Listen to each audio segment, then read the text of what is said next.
Happy morning all my friends, happy morning. चलिए देखते हैं आज एक नया टॉपिक। कौन सा टॉपिक है? सर्कल वृत्त, मतलब वृत्त एवं स्पर्श रेखाएं। वृत्त के बारे में हम सभी जानेंगे। वृत्त के सभी टॉपिक को, सब टॉपिक सभी को हम डिस्कशन करेंगे। ओके, वृत्त के कितने टाइप होते हैं, सर्कल क्या होता है, उसके बाद त्रिज्या खंड क्या होता है, सेक्टर क्या होता है, सभी के बारे में हम डिस्कशन करेंगे। ओके, इस लेक्चर में चलिए देखते हैं। सबसे पहले क्या है सर्कल। तो सर्कल का हम परिभाषा जान लेते हैं क्या होता है। चलिए, किसी समतल में किसी निश्चित बिंदु से किसी निश्चित दूरी पर स्थित सभी बिंदुओं का बिंदुपथ वृत्त कहलाता है। किसी समतल पर, ठीक है, किसी समतल पर, कलर चेंज कर लेते हैं, ठीक है, इसे वाइट कर देते हैं।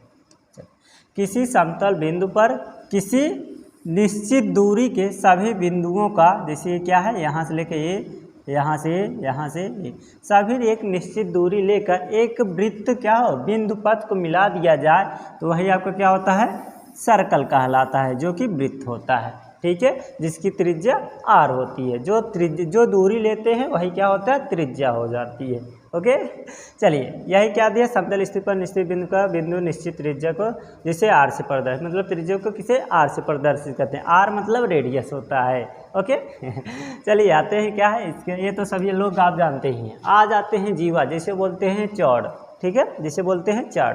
चलिए, क्या होता है, वृत्त पर स्थित किन्हीं दो बिंदुओं को मिलाने वाली रेखा वृत्त की जीवा कहलाती है। मतलब आपका क्या कह रहा है, ये आपका क्या है, एक वृत्त है, ये आपका एक वृत्त है। वृत्त के कहीं दो बिंदु पर मिला दिया जाए, यहाँ मान लेते हैं, यहाँ भी मिला दिया जाए, बट केंद्र को छोड़कर, यहाँ केंद्र है ना, तो केंद्र को छोड़कर अन्य कोई पर किसी मिला दिया जाता है तो वह क्या होता है, जीवा कहला जाती है। चाहे जहाँ पर मिला दीजिए, ये भी आपका क्या है, जीवा ही है।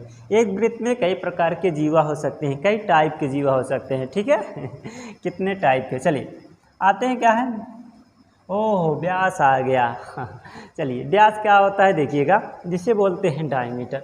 वृत्त के सबसे बड़ी जीवा जो कि केंद्र से होकर जाती है उसे हम क्या कहते हैं, व्यास कहते हैं। मतलब आपका क्या है, एक वृत्त है, ठीक है, ये आपका क्या है, पॉइंट है। यदि केंद्र से होकर, इस पॉइंट से होकर जाती है कोई लाइन तो उसे हम क्या बोलते हैं, व्यास बोलते हैं। तो जैसे ये क्या है आपका, या तो इस क्या हो गया, यह पूरा व्यास हो गया, जिसे डायमीटर। एक वृत्त में कई व्यास हो सकते हैं, जैसे यहाँ से भी, यहाँ से कर दिए तो भी हो गया, यहाँ से कर दिए तो भी हो गया। तो ये कई प्रकार से व्यास हो सकते हैं, ठीक है। अब व्यास बराबर होता है 2 गुणित त्रिज्या।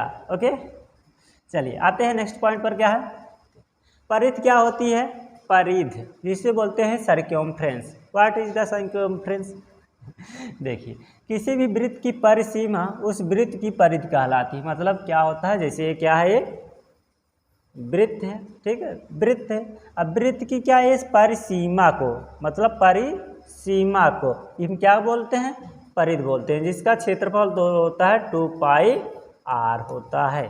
परिध निकालने के लिए वृत्त का परिध क्या होता है, 2πr होता है। ओके, चलिए आते हैं नेक्स्ट पॉइंट पर, क्या है, ये सभी वृत्त के ही पार्ट हैं। क्या, वृत्त के पार्ट। यदि वृत्त से रिलेटेड सवाल आती हैं तो इन छोटे छोटे पॉइंट को जानना जरूरी है, ठीक है, इसलिए मैंने वृत्त स्टार्ट किया, ठीक, टॉपिक वाइज टॉपिक। आ जाते हैं चाप, जिसे बोलते हैं आर्क। क्या बोलते हैं, आर्क बोलते हैं। क्या होता है, वृत्त की परिध का कोई भी भाग चाप कहलाता है। वृत्त का परिधि का कोई भी भाग चाप कहलाता है। मतलब ये क्या है, आपका एक वृत्त है, ठीक है। अब वृत्त का कोई भी चाप भाग, जैसे मान लेते हैं यहाँ से एक भाग, इस पर यहाँ से लेकर यहाँ तक एक चाप लगाया मैंने, यहाँ से ऐसे, तभी तो ये लाइन खींच सकता हूँ ना। तो क्या होता है, एक चाप हो जाता है। कई प्रकार से चाप लगा सकते हैं, जैसे यहाँ है, ठीक है, ये क्या है, यहाँ है, और कहाँ, यहाँ से, तो यहाँ से ऐसे लेके यहाँ पर ऐसे मिलाएंगे तो क्या होगा, चाप कहला जाता है, ठीक है।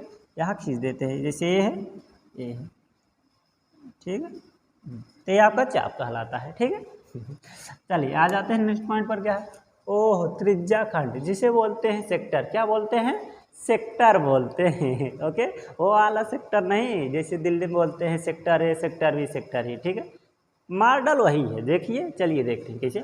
वृत्त के किन्हीं दो त्रिज्याओं और त्रिज्याओं के अंतर बिंदुओं को मिलाने वाली चाप को बीच का क्षेत्रफल त्रिज्या खंड कहलाता है। क्या कहलाता है? जैसे आपका एक वृत्त है, एक वृत्त हो गया, एक सर्कल हो गया। अब सर्कल से कोई भी एक चाप लगा दीजिए। क्या चाप लगा देते हैं? मान लेते हैं ये आपका चाप है, ठीक है, जो आर्क होता है। अब आर्क का जो क्षेत्रफल होता है, जो भी एरिया होता है, वही आपका सेक्टर कहलाता है, जो कि त्रिज्या खंड होता है। मतलब यह आपका क्या है?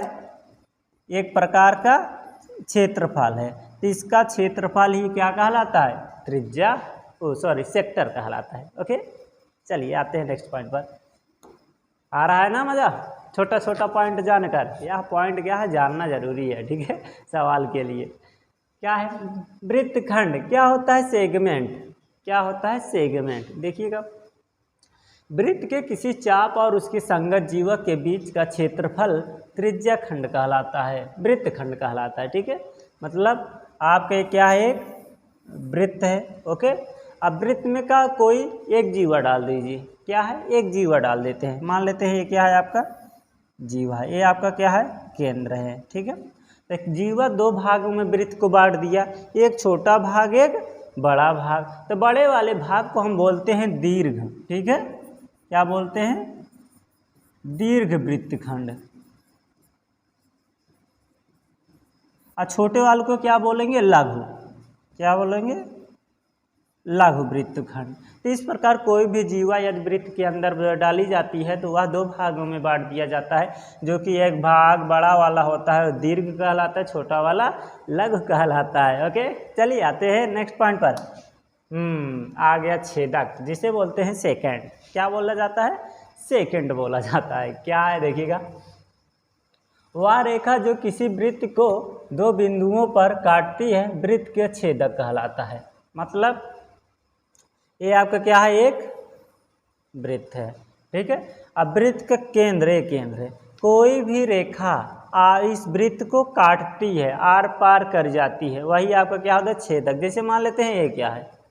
ये आपका पार कर गई ना, इस वाली लाइन को हम क्या बोलेंगे? छेदक बोलेंगे। कहीं पर भी, यहाँ से देखिए, यहाँ ये भी काट गई ना, तो इसी लाइन को क्या बोलेंगे? छेदक बोलेंगे, ठीक है। चलिए आते हैं, आ गया स्पर्श रेखा। ओहो, जिसे बोलते हैं टैजेंट। टैजेंट आप जानते हैं ना, साइन कॉस टैन, तो वही होता है। टैन का मतलब टैजेंट होता है, ठीक है। देखिए क्या कह रहा है, वह रेखा जो किसी वृत्त को एक बिंदु पर स्पर्श करती है, एक बिंदु पर स्पर्श करती है, मतलब टच करती हुई निकल जाती है, ठीक है, तो वृत्त की स्पर्श रेखा कहलाती है। मतलब क्या है? देखिए, ये आपका एक वृत्त है, ये आपका क्या है? वृत्त है। अब वृत्त से कहीं पर भी एक रेखा खींचिए जो स्पर्श करे, एक ही स्थान पर काटे ना, इसे हम काट देते हैं यहाँ पर। ये देखिए, तो इस पॉइंट को हम क्या बोलेंगे? स्पर्श रेखा, जो कि यह इधर चला गया, ठीक है। इस लाइन को क्या बोलेंगे? स्पर्श रेखा। इस प्रकार हम वृत्त के सारे पॉइंट को जान चुके। क्या क्या जान चुके? एक बार रिकॉल करा देते हैं आपको, जिससे याद रहेगा। वृत्त क्या होता है? किसी भी एक समतल पॉइंट से निश्चित दूरी पर एक बिंदु पथ को हम मिला दिया जाए तो क्या कहलाता है? वृत्त कहलाता है। और क्या? जीवा। कोई भी वृत्त के अंदर एक मतलब वृत्त को मिला दिया जाए दो पॉइंट को, वो क्या कहलाता है? जीवा कहलाती है। व्यास, जो भी क्या हो, जो भी लाइन व्यास से होकर सेंटर से होकर गुजरती है, टच होती है दो बिंदु को वृत्त के अंदर को, वो क्या होता है? व्यास कहलाता है। आ जाते हैं और परिधि। किसी भी पॉइंट के क्या होता है? परिसीमा को हम क्या कहलाते हैं? परिधि कहलाते हैं, ठीक है, जिसे बॉर्डर बोलते हैं। चाप, कोई भी एक पॉइंट से कोई भी एंगल से क्या हम चाप लगा सकते हैं, कुछ भी त्रिज्या से, ठीक है। त्रिज्या खंड, जो भी चाप हम लगाते हैं, जो भी आर्क लगाया जाता है, उसका क्षेत्रफल ही हमारा त्रिज्या खंड कहलाता है ना। आ जाते हैं और क्या? वृत्तखंड। कोई भी वृत्त के अंदर एक जीवा होती है तो जीवा दो भागों में बढ़ जाता है, वृत्त दो भागों में बढ़ जाता है, एक दीर्घ वृत्त, एक लघु वृत्तखंड हो जाता है, ठीक है। और क्या है, छेदक कोई भी वृत्त को अंदर दो भागों में एक आर पार कर जाए, क्या हो, आर पार लाइन कर जाए वृत्त को, तो क्या होती, छेदक कहलाती है।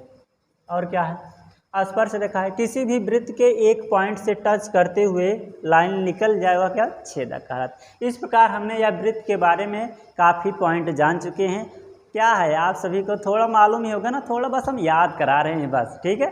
चलिए अब इसी प्रकार मिलते हैं एक नए टॉपिक के साथ, तब तक के लिए नमस्ते।